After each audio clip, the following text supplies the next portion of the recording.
Siap tak siap, suka tak suka, kau akan didatangkan.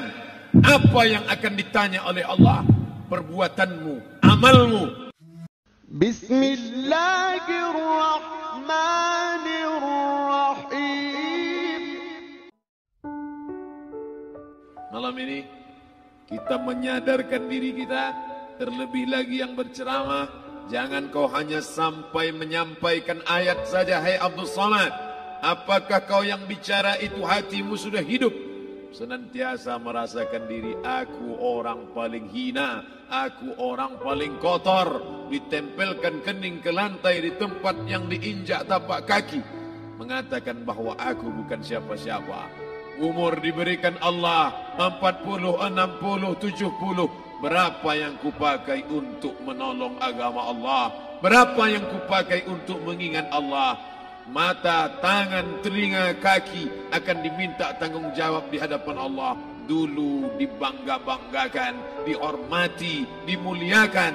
Yang kami muliakan Al-Mukarram, Al-Ustad. Tapi pada saat tiba masanya, yang kita bawa tak lain tak bukan innallaha la yanzuru ila ajsamikum. Allah tak menengok badan, fisik, bentuk tubuh, baju. Ini sampulnya saja. Wala ila suwarikum, Allah tak menengok rupa, wajah. Walakin yanzuru ila qulub. Hati kamu yang bersih itulah yang kau bawa menghadap Allah Subhanahu wa taala. Yauma la yanfa'u malun, harta tak berguna. Wala banun, anak tak bisa menolong. Harta tak berguna, anak tak mampu menolong. Illa man atallah, kecuali orang yang datang menghadap Allah biqalbin salim, dengan hati yang bersih, hati yang tulus, hati yang memercikkan cahaya iman, hati yang bersih dari hasad, busuk hati, sum'ah, riya, takabbur. Itulah yang menolong di hadapan Allah Subhanahu wa taala. Apa kata Imam Ali radhiyallahu an? An-nasu niyam. Semua manusia waktu hidup itu tidur. Bapak tidur, ibu tidur, saya tidur. Semua orang waktu hidup itu tidur. Falamma matu, ketika dia mati, disitulah dia baru terjaga dari tidur panjang. Saat Israel mencabut nyawa, ditarikkan adalah satu sentapan yang kuat. Disitulah kita baru terjaga dari tidur panjang. Betapa aku meninggalkan salat, betapa aku tak berzakat, betapa dulu kekuasaan. Aku lulus umur 30, pensiun 58, 28 tahun apapun tak pernah kubuat untuk agama. Sibuk membesarkan anak, sibuk mengurus warisan. Anak pun tak ingat dengan kita, karena kita lupa menanamkan pendidikan agama di dalam otak kepalanya. Harta yang banyak tak sempat menolong agama Allah. Anak tunggal semata wayang tak sempat dididik agama. Istri meninggalkan dalam keadaan stres susah hatinya, karena dia tak diajarkan sabar menerima ridha ketetapan takdir Allah. Dan paling celaka, tak pernah anggota tubuh ini dipakai untuk berzikir, muhasabah, mengingat Allah. Tak pernah mata dipakai menengok Quran, kitab suci Allah. Tak pernah dipakai hati merenung sejenak. Apa yang akan kubawa mati menghadap Allah Subhanahu wa ta'ala. Abdul Samad dari dalam tanah naik ke atas tanah, ceramah, masuk balik ke dalam tanah. Yang kau bawa apa? Baju koko tinggal, peci tinggal, pakaian kehormatan tinggal. Yang kau bawa kain tidak berjahit, disobek, kerak. Itu yang akan menyampul kulitmu, yang selama ini kau dimandikan, dibersihkan oleh ibumu dulu 60 tahun yang lalu. Sampai masanya kau lupa kapan kau dimandikan dulu. Sekarang ruh melihat, disebut dia ruh karena dia roha ya ruhu roh, seperti aroma semerbak yang datang pergi hinggap. Ruh sampai masanya dia datang masuk ke dalam jasad. Ruh sampai masanya dia pergi meninggalkan jasad. Malam ini dimuliakan Al-Mukarram Haji Abdul Samad LCMA. Kenapa Abdul Samad ini dimuliakan? Karena ruh hinggap sejenak sebentar, sampai masanya besok pagi dia ruh keluar dari dalam tubuh ini. anak yang katanya ayahku sayang, istri katanya kaulah abang. Sampai masanya mereka tak lagi mau mendekat. Rumah itu saya yang buat, saya yang mengukurnya. Tapi begitu ruh sudah keluar dari badan, tidak satu pun semeter, sesenti, sejengkal, sehasta ada tempat di rumah itu untuk jenazah bernama jenazah Abdul Somad. Mana kawan, sahabat, andai tolan, anak menantu, teman sekantor, semuanya pergi meninggalkan. Yang tetap dibawa, kalau pernah kaki melangkah salat berjamaah di masjid, kalau pernah tangan mengusap kepala anak yatim, kalau pernah tangan mengucap subhanallah. Nanti di akhir tausiah kita akan berzikir, munajat, muhasabah diri, berdoa, mengenang apa yang akan kita bawa menghadap Allah Subhanahu wa taala. Datang malaikat membawa kain kafan dari cahaya, akan menyambut ruh yang mulia.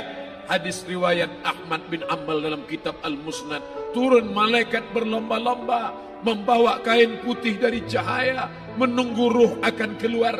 Ruh menetes seperti embun di ujung daun. Daun tidak bergoyang, ranting tidak patah. Ruh menetes pelan turun ke dalam kain kafan, dibawa malaikat ke pintu langit. Tak sabar mereka menyambut. Inikah dia yang selama ini berjamaah? Berapa banyak yang masyhur terkenal di bumi, malaikat tak mengenal dia. Ini roh siapa? Tapi ini bukan LCMA, dia bukan ustaz, dia bukan ulama, tapi imannya dalam, kekuasaan dipakai menolong agama Allah. Ruhnya keluar di bawah, semua malaikat mengucapkan salam. Inilah orang yang selama ini kami tunggu-tunggu, catatannya sudah lama. Setiap pagi petang malaikat subuh membawa catatan namanya, malaikat malam membawa catatan namanya. Kami merindukannya. Begitu orang-orang yang masyhur di langit tapi tak dikenal makhluk bumi. Tapi ada sebaliknya, yang rohnya disentapkan, ditarik malaikat dengan begitu tarikan yang sangat kuat. Nabi bertanya saat Isra Mi'raj kepada mereka yang sudah mati ribuan tahun yang lalu, apa yang kalian rasakan? Yang satu mengatakan seperti tebasan pedang di tempat yang sama beratus kali. Yang satu mengatakan seperti kambing yang dikuliti hidup-hidup. Yang satu mengatakan seperti mata kail pancing ditarik dari kulit yang basah. Maka kita berdoa setiap selesai salat, Allahumma hawwin alaina, ringankan kami ya Allah, fi sakaratil maut, di saat sakaratul maut yang amat sangat menyakitkan itu, di saat malam pertama di tempat yang gelap, di tempat yang tak pernah diimpikan oleh orang, tapi kita tetap melewati dan merasakannya. Perlahan-lahan cacing tanah, ular-ulat kalajengking akan menggerogoti kulit yang selama ini dimandikan, selama ini dipakaikan sampo yang mahal, selama ini dioleskan pelembab yang lembut. Tapi ternyata sebelum roh keluar jasad, setelah keluar, dia hanya akan menjadi santapan cacing tanah. Hancur berkeping hari demi hari.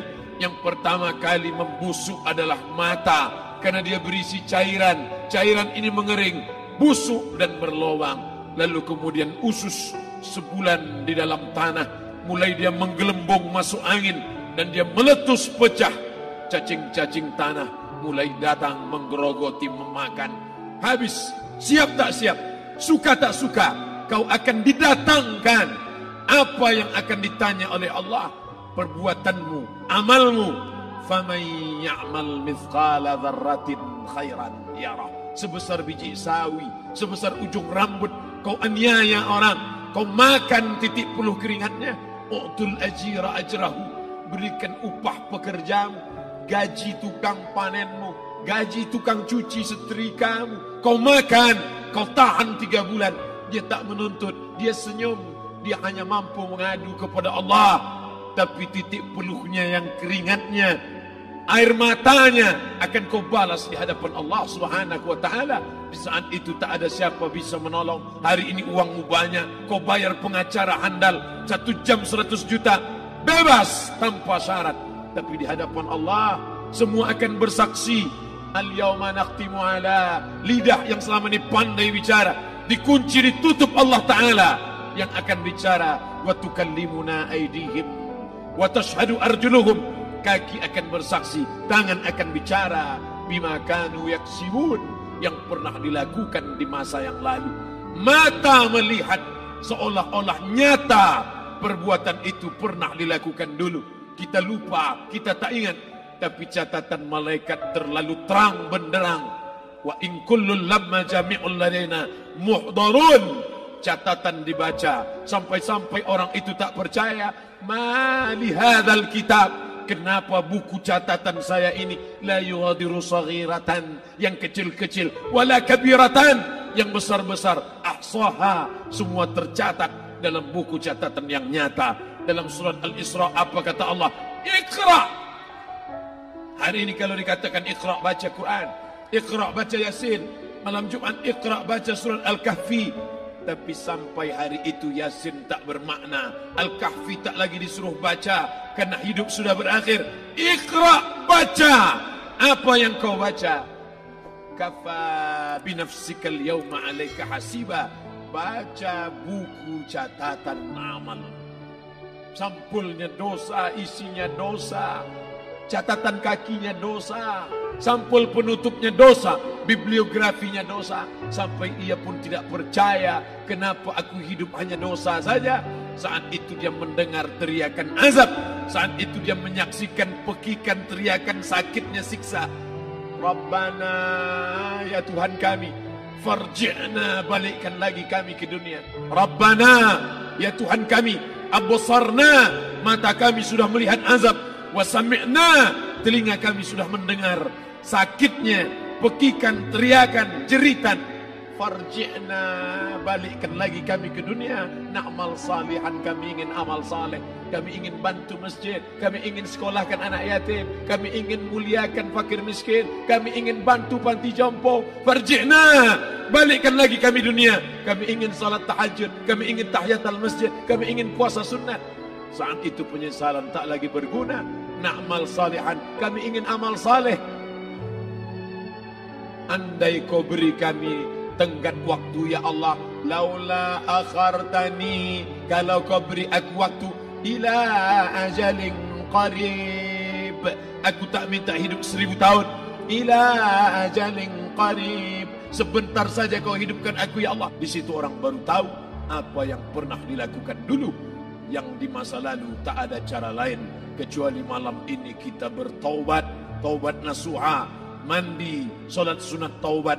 Ma min muslimin yuznibu zamban, ada orang silap, khilaf, buat dosa, salah. Siapa yang tak pernah salah? Sedangkan datuk moyang kita Adam pun salah, tapi dia mengetahui, sadar salahnya. Dia berdoa, Rabbana zalamna anfusana, kami sudah menzalimi diri kami. Wa illam taghfir lana, kalau kau tidak mengampuni kami, wa tarhamna, kalau kau tidak merahmati kami, lanakunanna minal khasirin, kami termasuk orang yang rugi ya Allah. Maka malam ini kita bermunajat kepada Allah, berdoa, mengenang masa lalu, bergelimang dosa, besok tak akan kita ulang. Kita minta ampun kepada Allah Subhanahu wa taala.